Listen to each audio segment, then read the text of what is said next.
আরো সরো না, আস্তে আস্তে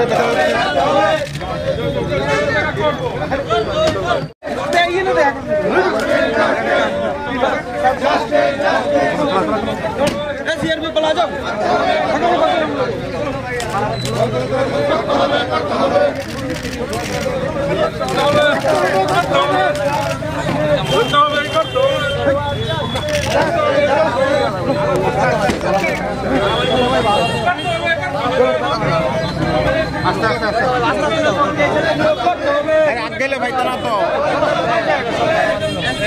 কিভাবে পাবো বলুন।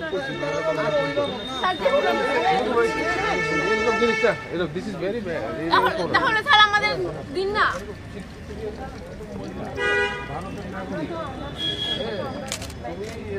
আচ্ছা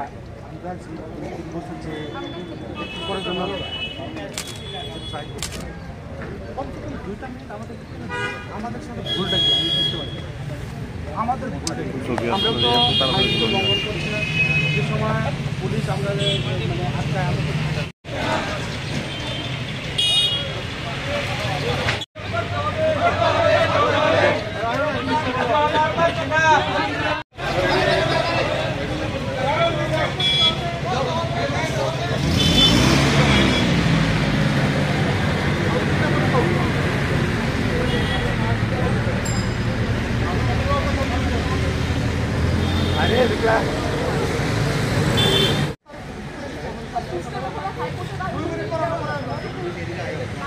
স্কুলের শিক্ষক সংকট, এটা আপনাদের মাধ্যমে আমরা জানতে পারছি। এমনকি স্টুডেন্টরা পর্যন্ত রাস্তায় এসে নেমেছে। এদিকে আমাদেরকে কিন্তু কথা দেওয়া হয়েছে যে দুর্গাপূজার আগে সবাইকে একসাথে নিয়োগ করা হবে, কিন্তু এতদিন হয়ে গেল, এর মধ্যে স্টেটের একটা ডেট পড়ে গেছে। আমাদের মধ্যে অনেকেরই এই জবার, আমারও এই জবারের পথে এখন না, আমার কাছে আর কোনো অপশন আছে। এখন যদি এরকম হয় তাহলে আমরা কি করব? আচ্ছা, আজকে এসটিজিটি আমরা 2020 এক্সাম দিয়েছিলাম, এখনও আমাদের প্রসেসিং কমপ্লিট হয়নি, 3 ইয়ার্স রানিং। তার জন্য এসেছিলাম। সিএমের সাথে অনেকবার দেখা করার চেষ্টা করা হয়েছে অ্যান্ড অ্যাপ্লিকেশনও জমা দেওয়া হয়েছিল অনেকবার, 17-18 বার, কিন্তু এখনও স্যার আমাদের সাথে দেখা করেনি। 3 ইয়ার্স চলছে, 3 ইয়ার্স কমপ্লিট হয়ে 4 ইয়ার্সে পড়বে, 4 বছর হবে। আর কত দেরি করবো? আমাদের মধ্যে অনেক দাদা দিদিরা আছে যারা ওভার এজ হয়ে গেছে, হবে, আমরাও হতে যাচ্ছি, আর কতদিন অপেক্ষা করবো? তো সিএম কেন দেখা করছে নাকি কিছু বুঝতে পারছি? এটা তো আমরা বলতে পারছি না যে সিএম। দেখুন আমাদের মধ্যে হ্যান্ডিক্যাপও আছে যে এসেছে, যে 2022-এর ফিজিক্যাল হ্যান্ডিক্যাপও আছে, যে 2022-এর এসটিজিটি কোয়ালিফাইড বলতে ইয়াতে ফাইনাল মেরিট লিস্টের ভিত্তিতে আমরা বলছি যে আমরা কোয়ালিফাইড।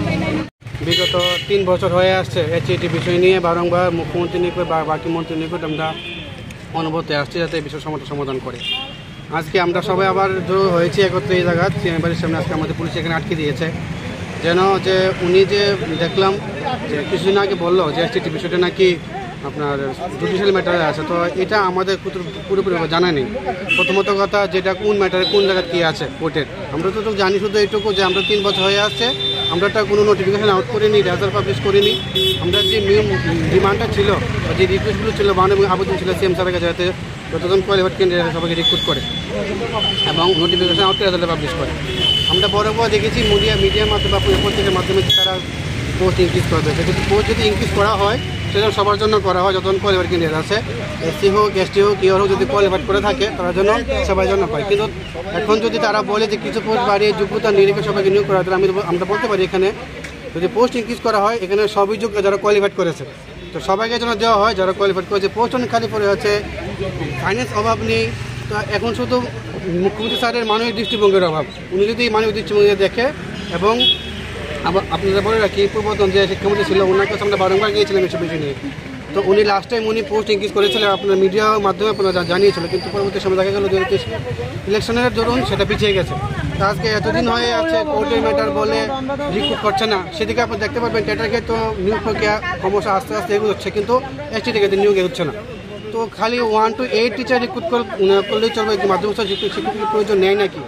আমরা বিগত সময় বহুবার এসেছি, আমরা আজকে এসেছি, আমরা আগামী সময়ে আসবো, যতক্ষণ মধ্যে এই প্রবলেম সলিউশন না হয়। আমরা বরাবরভাবে সিএম স্যারের কাছে এই মানবিক আবেদন রাখছি যাতে উনি মানবিক দৃষ্টিভঙ্গি দেখে এবং মাধ্যমিক স্তরে যে শিক্ষক পদটা আছে সেটা নিরসনে যতজন কোয়ালিফাইড কেন্দ্র আছে এসটিতে সবাই যেন শিক্ষক পদে নিয়োগ করে। আজকে কি আপনারা দেখা করতে পারছেন? আজকেও আমরা এখানে এসেছি, এখন একটা আপনার লোকনাথ আশ্রমের কোণে আমাদের পুলিশ আটকে ফেলেছে। তাদের কতটুকু আমরা তো অনুব্রত আছি, যেহেতু উনি দপ্তরের মন্ত্রী, লগে সাথে উনি মুখ্যমন্ত্রীও, উনি তো আমাদের বড় অভিভাবক। আমরা যদি ওনার কাছে না আসে আমরা কার কাছে যাবো? অন্য মন্ত্রীর কাছে গেলে বলে যে ওনার সেই সিদ্ধান্তই সর্বশেষ সিদ্ধান্ত, উনি সিদ্ধান্ত না নিলে আমাদের কিছু করার নেই। তো যেহেতু উনি সর্বশেষ, তো আমরা তো ওনার কাছে বারংবার আসবো। আমরা পূর্বত শিক্ষামন্ত্রী বারবার গিয়েছিলাম, যেহেতু দপ্তরমন্ত্রী উনি ছিলেন। আমরা এখনও আসছি যে দপ্তরমন্ত্রী উনি, ওনার কাছে যাওয়ার সামনে কোনো রাস্তা নেই। আজকে আমরা এখানে আসছি, আমরা সামনে বারংবার আসবো, কারণ আমাদের কিছু উপায় নেই। আচ্ছা 3টা বছর হয়ে আসছে, হয়তো জেআইবিটির পরে এইটা সেকেন্ড কোনো রিক্রুটমেন্ট প্রসেস, এটা 3 বছর লেংদি সময় যাচ্ছে।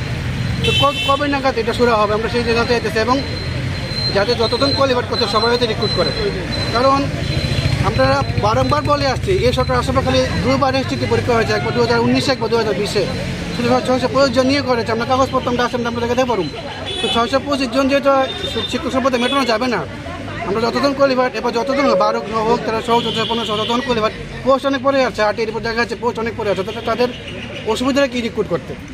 আমরা চাইছি আমরা আমাদের করছি সিএম স্যারের কাছে, যাতে উনি বিষয়টা দেখে, যেহেতু শিক্ষার বিষয়, সর্বাঙ্গীন শিক্ষার বিষয়, ওনারা বলছে যে সর্বাঙ্গীন শিক্ষার বিকাশ ওনারা চেষ্টা চালিয়ে যাচ্ছেন।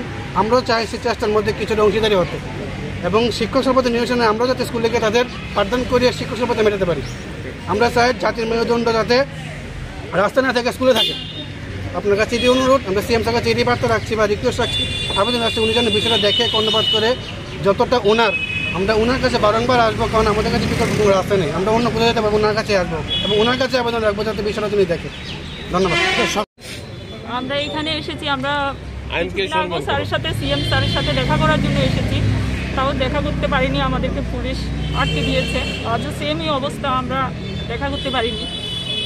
ওনার সাথে জাস্ট দেখা করতে চেয়েছিলাম যে আমরা যে 2022 সালের এসটিজিটি কোয়ালিফাই যে ক্যান্ডিডেটরা যারা পাশ করেছি, যাতে সকলকে নিয়োগ করা হয়, জাস্ট আমাদের এতটুকু বলার ছিল স্যারকে। ওই আজকে 3টা বছর আমরা এইভাবেই স্যারের সাথে দেখা করার জন্য ছুটে আসি অনেক দূর দূরান্ত থেকে, কিন্তু আমাদের দেখা করার মতো সুযোগ আমরা পাই না। আমরা অবারিত হয়ে যাচ্ছি। আমরা কি নেক্সট যে আমরা দেখতে পাচ্ছি যে ক্যাট যারা আমাদের পরে যারা এক্সাম দিয়েছে তারাও ভেরিফিকেশনের ডেটও পেয়ে গেছে, তাহলে আমরা এর আগে পাস করে বসে আছি, কিন্তু আমাদের কোনো কিছুই আমরা বুঝতে পারছি না কি আমাদেরকে নিয়োগ করা হবে না কি, সেটা আমরা বুঝতে পারছি না। তাহলে আমরা নেক্সট এক্সামের জন্য নোটিফিকেশনও দিয়ে দিয়েছে, তাহলে আমরা কি করব? আমরা কি পড়বো না কি? আমাদের ভবিষ্যৎ তো পুরো ঝুলিয়ে আছে। রাজ্য সরকার বেকার দরদি বলছে, তাহলে কি বলবেন এটা? আমি জানি যে রাজ্য সরকার বেকার দরদি বলছে, ঠিক আছে, কিন্তু আমরা আমাদের জন্য কি চিন্তাধারা করেছেন সেটা আমরা বুঝতে পারছি না। আমরা দেখতে পাচ্ছি অনেক চাকরি দেওয়া হচ্ছে, ঠিক আছে, কিন্তু অনেক বছর সেগুলিকে প্রসেসিং চলছে। তাহলে কি বলবো? সেখানে আমার বলার মতো কিছু নেই।